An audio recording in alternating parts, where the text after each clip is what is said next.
In the early 1970s, as the Cold War entered a phase defined less by decolonization and more by internal collapse, Ethiopia emerged as one of the most dramatic examples of how an ancient political order could implode under the combined weight of social crisis, military discontent, and global rivalry.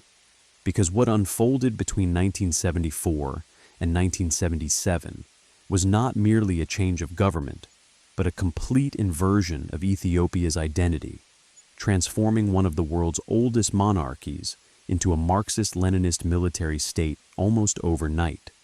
And this mattered profoundly because Ethiopia was not a marginal post-colonial creation, but a historically sovereign empire whose collapse sent shockwaves through Africa and immediately drew in both superpowers, each recognizing that the vacuum left behind could reshape the strategic balance in the Horn of Africa. And the roots of this upheaval lay in the long reign of Haile Selassie, whose rule symbolized continuity, legitimacy, and international prestige, yet whose government increasingly failed to adapt to the pressures of modernization, inequality, and demographic strain that defined the post-war era.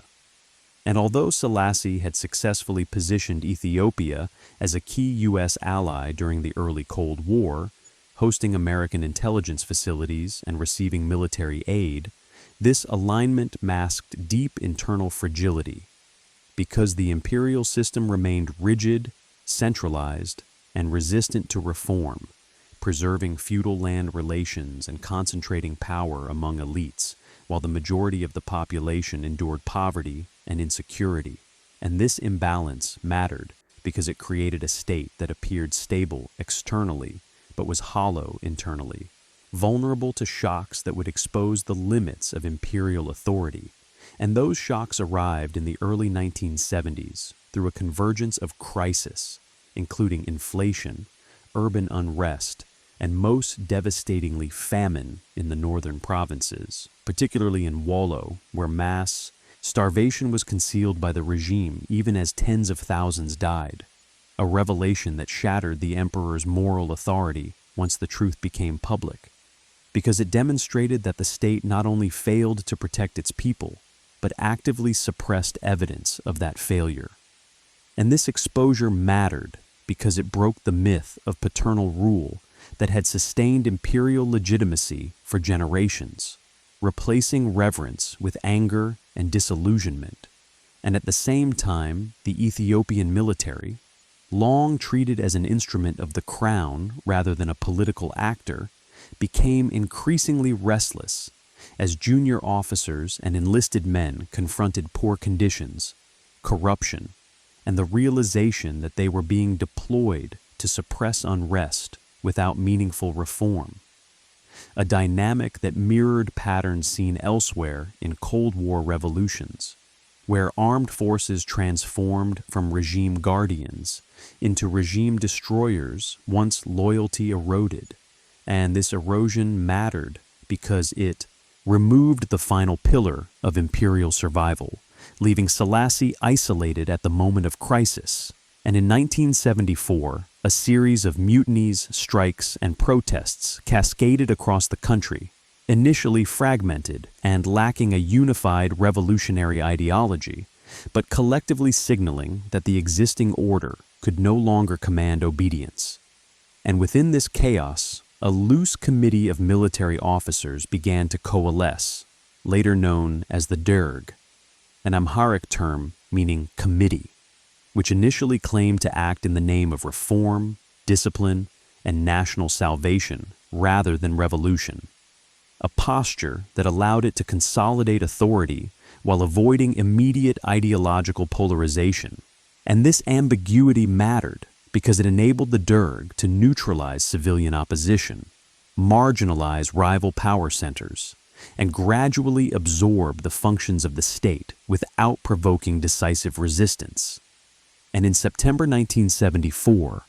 the emperor was deposed, arrested, and quietly removed from public life, an act that symbolized not only the end of a reign, but the collapse of a political order that had endured for centuries, and the speed and ease of Selassie's removal revealed just how thoroughly imperial legitimacy had evaporated, because there was no mass uprising to defend him, no loyal military units willing to intervene, and no foreign power prepared to preserve a monarchy that no longer controlled its own society. And this collapse mattered enormously in Cold War terms, because Ethiopia had been a cornerstone of U.S. influence in the Horn of Africa, hosting key listening posts and anchoring Western access to the Red Sea corridor. And with the emperor gone, Washington faced the sudden loss of a strategic partner without a clear successor, while Moscow recognized an opening to expand its influence in a region previously dominated by the West. And yet, in the early phase of the revolution, the ideological direction of the new regime remained uncertain, because the Derg was divided, inexperienced, and driven as much by fear of fragmentation as by commitment to Marxism. And this uncertainty mattered because it created a window in which Ethiopia's future alignment was genuinely contested, not predetermined by ideology, but shaped by the interaction of internal power struggles and external courtship. And as the Derg consolidated control, it began to adopt increasingly radical rhetoric, framing Ethiopia's crisis as the product of feudal exploitation and imperial neglect, and promising land reform, nationalization, and social justice, moves that resonated with urban radicals and students who had long been influenced by Marxist thought.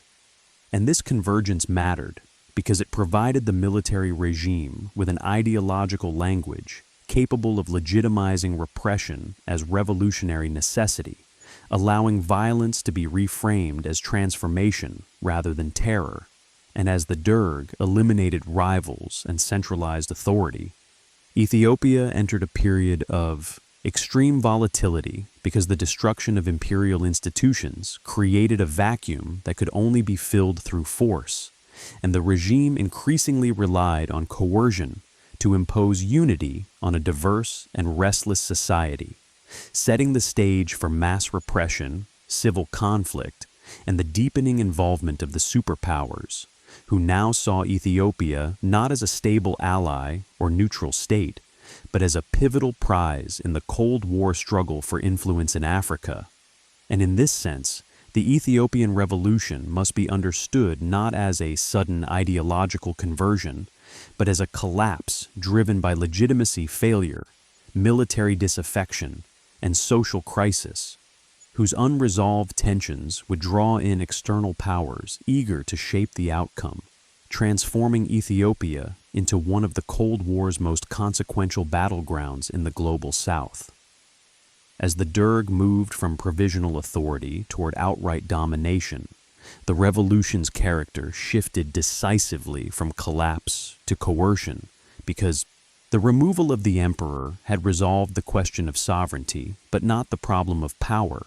And this mattered because Ethiopia's vast ethnic diversity, regional disparities, and competing political movements meant that no single institution could inherit legitimacy by default, forcing the new military rulers to manufacture authority through force, ideology, and the elimination of rivals. And within the Derg itself, power struggles intensified almost immediately, as officers disagreed over the pace and direction of change, with some favoring a disciplined nationalist program and others embracing Marxism-Leninism as the only framework capable of justifying radical transformation and centralized control. And this internal conflict mattered because it produced a brutal logic of preemption, in which rivals were eliminated not for what they had done, but for what they might do, accelerating the descent into violence. And as civilian political groups attempted to influence the revolution, particularly leftist organizations that had long opposed the monarchy, they discovered that the Derg had no intention of sharing power, viewing independent mobilization as a threat rather than an asset. a calculation that mirrored patterns in other Cold War military revolutions, where alliances of convenience gave way to repression once control was consolidated. And this mattered because it foreclosed the possibility of a pluralist outcome, locking Ethiopia into a trajectory where the state's survival depended on suppressing all autonomous political life. And by 1975, the regime moved decisively to reshape the country's economic and social foundations, announcing sweeping land reform that abolished feudal ownership and declared land the property of the state, a move that won genuine support among peasants while simultaneously extending state control into rural life. And this dual effect mattered because it demonstrated how revolutionary policy could function as both liberation and surveillance, redistributing resources while binding communities to the authority of a militarized state. And at the same time, the Derg began nationalizing banks, industries, and urban property, dismantling the old elite while creating a new class of state-dependent administrators whose loyalty was enforced through fear rather than consent. And as these measures unfolded, resistance intensified across the country because Ethiopia's peripheries had long resisted central domination, and the collapse of imperial authority emboldened separatist and autonomy movements in Eritrea, Tigray, and elsewhere, turning the revolution into a multi-front struggle for territorial control. And this expansion of conflict mattered because it internationalized Ethiopia's crisis, as neighboring states and external powers recognized that the fate of the Horn of Africa was now in flux. And within this environment of fragmentation, the Derg increasingly embraced Marxist ideology not only as a belief system but as a weapon, using the language of class struggle and counter-revolution to legitimize mass repression, culminating in the period known as the Red Terror, during which thousands of suspected opponents were executed, imprisoned, or disappeared in an effort to crush dissent through terror and spectacle. And this mattered because it marked the point at which the revolution consumed its own supporters, transforming ideological purification into a tool of governance and ensuring that fear, rather than consensus, became the regime's primary source of stability. And as violence escalated, the superpowers moved from cautious observation to active engagement because Ethiopia's strategic position along the Red Sea, its proximity to the Middle East, and its size made it too important to ignore. And for the United States, the revolution represented a catastrophic loss of influence, as intelligence facilities were threatened, military ties severed, and a former ally drifted into hostility, while Washington struggled to reconcile its strategic interests with its aversion to supporting an increasingly brutal regime. And this hesitation mattered because it created space for the Soviet Union to reposition itself, abandoning its earlier alliance with Somalia and shifting decisively toward Ethiopia once it became clear that the Derg was committed to Marxism and willing to accept external backing. And this realignment mattered enormously because it demonstrated the fluidity of Cold War alliances in the global South, where ideological commitment could override previous relationships and redraw the map of influence almost overnight. And as Soviet advisors, weapons, and political support flowed into Ethiopia, the revolution became embedded within the broader Cold War contest, transforming internal repression and regional war into components of a global struggle. And yet this external support did not resolve Ethiopia's internal contradictions, because the reliance on foreign backing reinforced the regime's isolation from its own society, deepening the cycle of coercion and resistance. And in this sense, the second phase of the Ethiopian Revolution reveals how the collapse of an old order can produce not liberation, but a more intense form of authoritarianism, especially when internal legitimacy is weak and external powers are willing to supply the means of survival, ensuring that the revolution's promise of justice, was subordinated to the imperatives of control, and that Ethiopia's transformation would be measured not only by ideological alignment, but by the human cost of enforcing it. As the Ethiopian Revolution moved into its most violent and decisive phase, the fusion of internal repression and external alignment transformed the country into one of the Cold War's most heavily militarized states in Africa, because the Derg's survival increasingly depended on converting ideological commitment into material power supplied from abroad. And this mattered because it locked Ethiopia's internal conflicts into the logic of superpower rivalry, making compromise less likely and escalation more rational from the regime's perspective. And the turning point came as regional war erupted with Somalia in 1977, when the Ogaden conflict exposed just how completely Ethiopia's strategic orientation had shifted, because Somalia, itself a nominally socialist state, launched an invasion aimed at seizing the Ogaden region, calculating that Ethiopia's internal chaos made it vulnerable, and this gamble mattered because it forced the superpowers to choose sides decisively, revealing that ideological labels were secondary to strategic advantage. And as the Soviet Union abruptly transferred its support from Somalia to Ethiopia, providing massive quantities of weapons, advisors, and logistical backing, the revolution became inseparable from external power projection. While Cuba dispatched tens of thousands of troops to bolster Ethiopian defenses, turning the Horn of Africa into a theater of direct Cold War intervention, and this mattered because it demonstrated how quickly local conflicts could escalate into multinational military engagements once superpower credibility was at stake.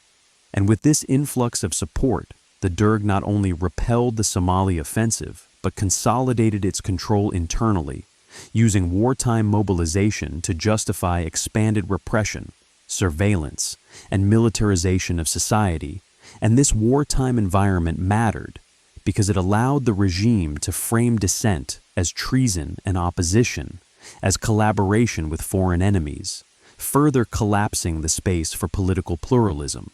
And at the same time, the human cost of this transformation intensified dramatically as mass conscription, forced relocations, and counterinsurgency campaigns devastated rural communities, particularly in regions already suffering from famine and underdevelopment, reinforcing a cycle in which state violence and humanitarian crisis fed one another. And this mattered because it revealed how revolutionary regimes sustained by external support could endure despite catastrophic domestic consequences, as long as their strategic value remained high. And for the superpowers, Ethiopia became less a society to be stabilized than a position to be held, a calculation that subordinated human welfare to geopolitical advantage. And as the Ogaden War ended in Ethiopian victory, the regime emerged more secure externally, but no more legitimate internally, having traded sovereignty in decision-making for survival through alliance.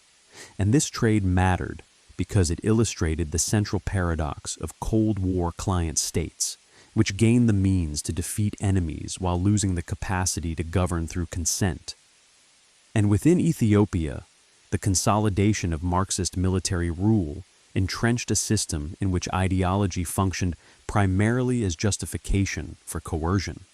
while real power flowed through military hierarchy and foreign-backed security apparatuses. And this structure ensured that the revolution's original grievances, inequality, famine, and neglect, remained unresolved even as the state expanded its capacity to control territory and suppress opposition. And in this sense, the escalation of the Ethiopian Revolution into a superpower-backed war reveals how quickly internal collapse can be absorbed into global rivalry, transforming domestic crisis into strategic asset, and ensuring that the revolution's outcome would be determined not by popular mandate, but by the durability of coercion underwritten by external power. As the Derg entrenched itself after the Ogaden War, the Ethiopian Revolution settled into a grim equilibrium in which external security was achieved at the cost of internal devastation, because the regime's survival no longer depended on popular legitimacy, but on a combination of military force, ideological conformity, and sustained foreign backing. And this mattered because it marked the final transformation of the revolution from a response to imperial failure into a fully militarized Marxist state whose priorities were shaped more by Cold War alignment than by domestic reconciliation, and with Soviet and Cuban support securing Ethiopia's borders, the regime intensified its campaigns against internal enemies, particularly in Eritrea and Tigray, where long-standing resistance movements interpreted the centralization of power as a continuation of imperial domination under a new ideological banner. And this resistance mattered because it ensured that Ethiopia remained in a state of near-permanent internal war, draining resources and normalizing violence as a tool of governance. And as counterinsurgency operations expanded, forced resettlement, villagization programs, and collective punishment became routine, justified as revolutionary necessity, but experienced by civilians as coercion and displacement. And this dynamic mattered because it revealed how revolutionary ideology could be used to rationalize policies that deepened suffering while claiming to pursue equality and modernization. And at the same time, the regime's rigid alignment with the Soviet bloc reshaped Ethiopia's international posture, severing ties with former Western partners and embedding the country within a network of socialist states whose support was transactional rather than transformative, reinforcing dependency rather than autonomy. And this dependency mattered because it limited Ethiopia's policy flexibility, tying domestic decisions to the expectations and priorities of external patrons. And as the late 1970s progressed, the human cost of this arrangement became increasingly visible, with famine, repression, and war converging to devastate large portions of the population. Yet, international response remained muted because Ethiopia's strategic importance insulated it from the kind of pressure that might have forced reform, a pattern consistent with Cold War client states across the global South. And this insulation mattered because it demonstrated how alignment could protect regimes from accountability, even as conditions deteriorated catastrophically. And in historical perspective, this phase of the Ethiopian Revolution illustrates the final consolidation of a system in which the collapse of an old order did not yield liberation, but produced a more intrusive and violent state, sustained by external power and internal fear. And by embedding Ethiopia within the machinery of Cold War rivalry, the revolution ensured that its trajectory would be measured not by social justice or stability, but by endurance under repression, revealing how superpower competition could freeze conflicts into place, prolonging suffering long after the original causes had faded.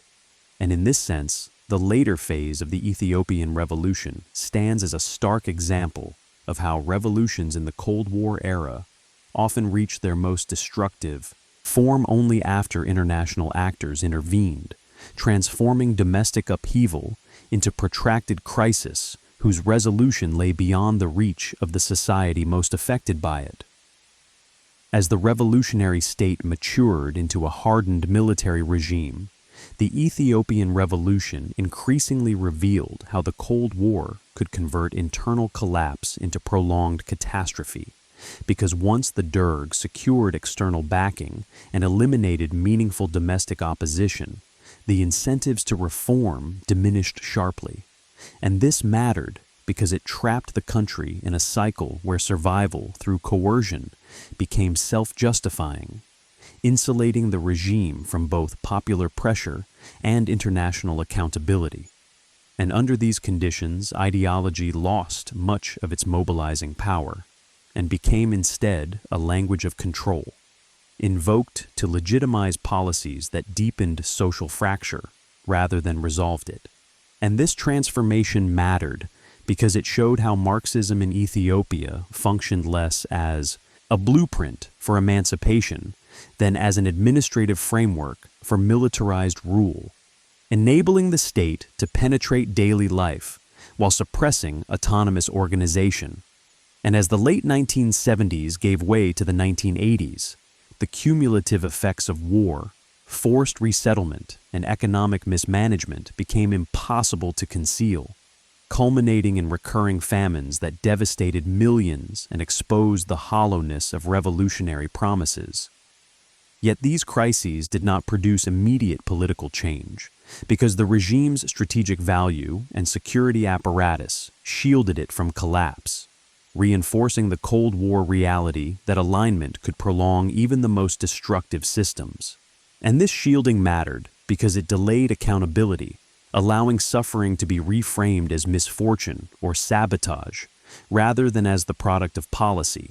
And internationally, the Ethiopian case illustrated how superpower rivalry could sustain client states long after their internal legitimacy had evaporated, turning humanitarian disaster into a background condition rather than a trigger for change. And as observers attempted to reconcile the revolution's origins with its outcomes, a stark contrast emerged between the initial grievances that fueled the collapse of imperial rule and the authoritarian permanence that followed, revealing how revolutions born from legitimacy failure can culminate in regimes even more detached from society than those they replace. And this contrast mattered because it challenged romantic narratives of revolutionary transformation, underscoring instead the structural pressures that drive post-revolutionary states toward repression when survival becomes the overriding goal. And within Ethiopia, the long-term consequences were profound, as generations grew up under conditions shaped by militarization, surveillance, and scarcity, embedding trauma into the social fabric and narrowing the horizon of political possibility. And in Cold War terms, the Ethiopian Revolution thus stands as a case study in how internal crisis, once absorbed into superpower competition, can be stabilized without being solved,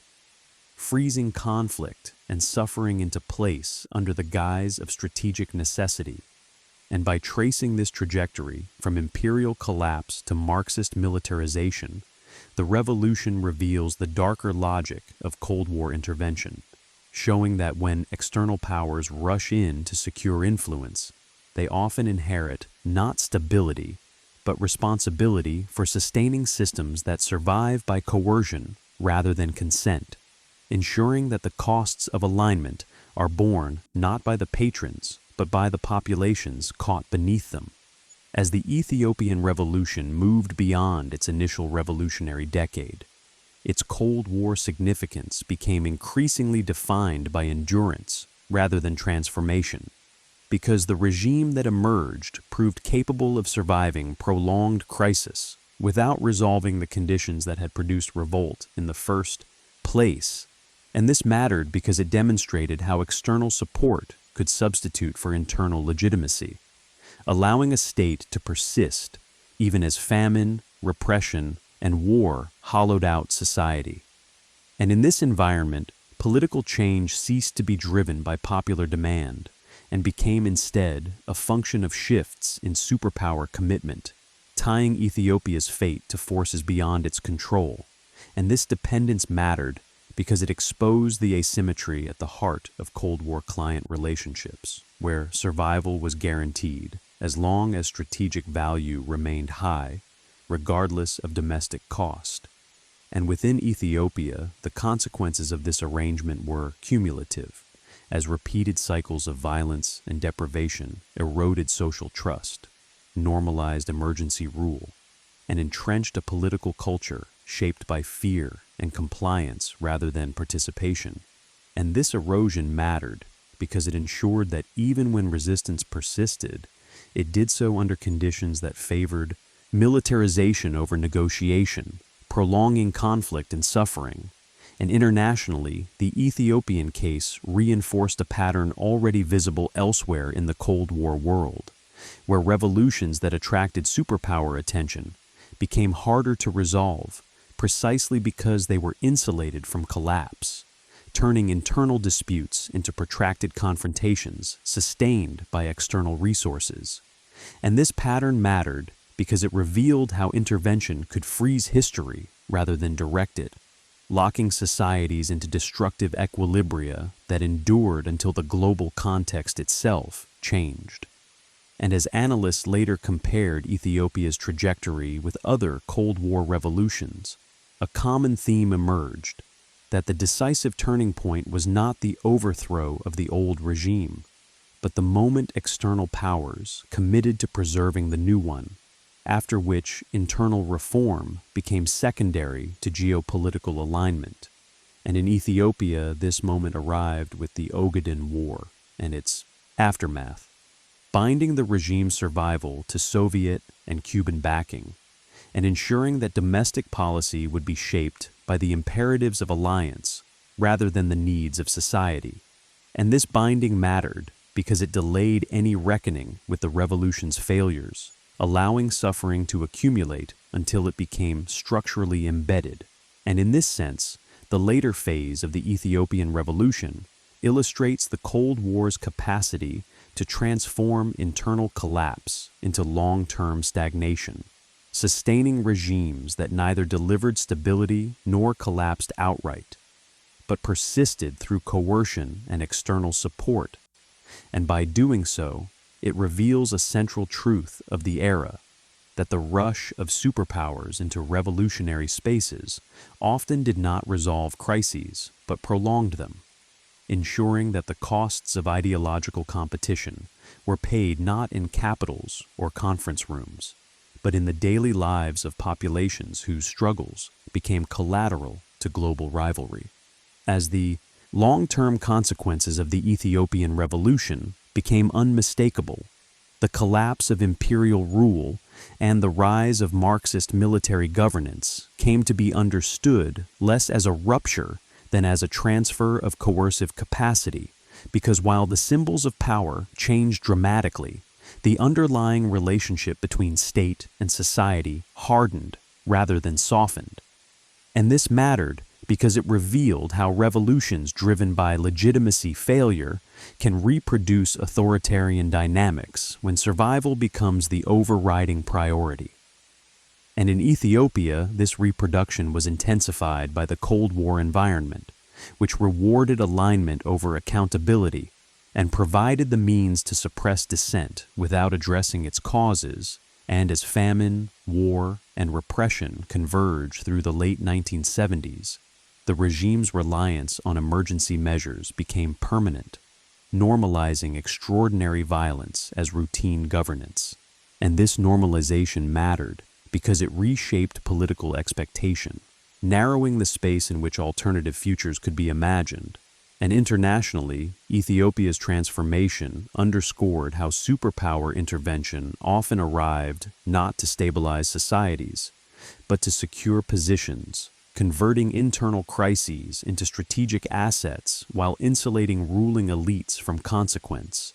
And this insulation mattered because it delayed collapse without enabling recovery, locking the country into a prolonged state of attrition that would only end when external conditions shifted years later. And in this sense, the Ethiopian Revolution reveals one of the Cold War's most enduring patterns: that the rush of external powers into revolutionary upheaval